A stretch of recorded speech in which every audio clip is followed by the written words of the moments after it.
প্রিয় শিক্ষার্থী বন্ধুরা, আজকে আমরা করব ভগ্নাংশগুলোকে লঘিষ্ঠ আকারে প্রকাশ করা। তো চলো আমরা নিচের ভগ্নাংশগুলোকে লঘিষ্ঠ আকারে প্রকাশ করি। শ্রেণী চতুর্থ, পৃষ্ঠা 102। দেখো 1 নম্বরে কি দেয়া আছে?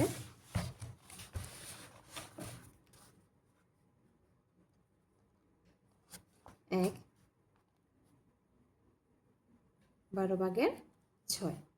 এই 12/6কে আমরা লঘিষ্ঠ আকারে প্রকাশ করব। এখন প্রশ্ন হচ্ছে লঘিষ্ঠ মানে কি? লঘিষ্ঠ মানে হচ্ছে ছোট, সবচাইতে ছোট আকারে প্রকাশ করব, যেটাকে আর কোনোভাবেই ছোট করা যায় না বা ভাঙা যায় না।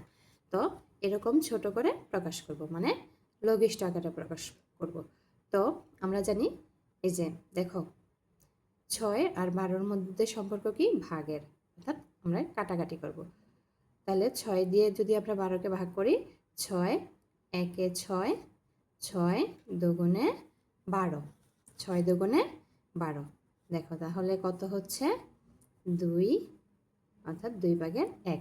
দেখো এর চাইতে লঘিষ্ঠ আকারে আর করা যায় না, কারণ আমরা যখন কাটাকাটি বা ভাগ করি তখন সমানে করতে হয়, অর্থাৎ উপরে একটা করলে নিচেও একটা করতে হয়। তো উপরে যখন ভাগ করি নিচেরটাকেও ভাগ করতে হয় একই সাথে। তো দেখো 2, 6 দিয়ে 12কে ভাগ করলে হয় 2, আর 6 দিয়ে 6কে ভাগ করলে হয় 1। তো 1কে আর তো ভাগ করা যায় না, আর গেলেও একই হবে, সুতরাং এটাকে আর ছোট করা যায় না। তাহলে এটাই সবচেয়ে লঘিষ্ঠ আকার। তাহলে এর 12/6-এর লঘিষ্ঠ আকার হচ্ছে 2/1। আচ্ছা, তো চলো আমরা একইভাবে 2 নম্বরটাও সমাধান করে ফেলি। দেখো 2 নম্বরে কি বলছে? 21/3। দেখো 3 দিয়ে আমরা কিন্তু 21কে ভাগ করতে পারি। 3 দিয়ে আমরা 21কে ভাগ করতে পারি। কি করতে পারি? ভাগ করতে পারি। তাহলে 3 একে 3, 3 7-এ 21। আর যায় না, দেখো আর ছোট করা যায় না।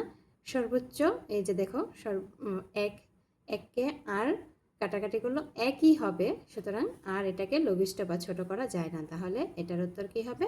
7/1। এটার উত্তর কি হবে? 7/1। ঠিক একইভাবে দেখো পরেরটা আমরা করি, 3 নম্বর অঙ্কটা। দেখো 3 নম্বর অঙ্কে কি দেওয়া আছে? 36/9। 36/9। তাহলে চলো 9 দিয়ে সরাসরি 36কে ভাগ করা যায়। 9 একে 9, 4 নং 36, 4 নং 36। তো যোগ করে যেহেতু 1 হয়ে গেছে, এটাকে আর ছোট করা যায় না, তাহলে আমরা লিখতে পারি 4/1। 4/1 কত লিখতে পারি? 4/1।